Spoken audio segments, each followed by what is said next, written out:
In today's video, I'll show you how to change your Roblox cursor and give it a completely new look. First, open the Sweezy Cursors website. It's packed with thousands of free static and animated cursors, including special ones made just for Roblox. For each bar, write Roblox and hit enter. Scroll through the Roblox cursor collection and pick your favorite style. I'm choosing the classic Roblox cursor for that nostalgic feel. Click Download Cursor and Pointer for Roblox, and Roblox cursors will be saved in your Downloads folder. Next, right-click the Roblox shortcut on your desktop and select Open File Location. In the folder that opens, go to Content, Textures, Cursors, Keyboard, Mouse. Here, you'll find Roblox's default cursor files. Now, rename your new downloaded cursor files to match the original ones.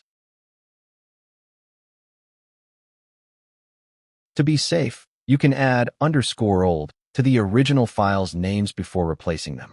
Then, copy and paste your new cursor files into the same folder. That's it. The setup is done. Now launch Roblox and check out your brand new cursor in action. It's a simple way to make your game feel fresh and personalized. If you found this video useful, don't forget to like and subscribe to our channel for future updates. Thanks for watching.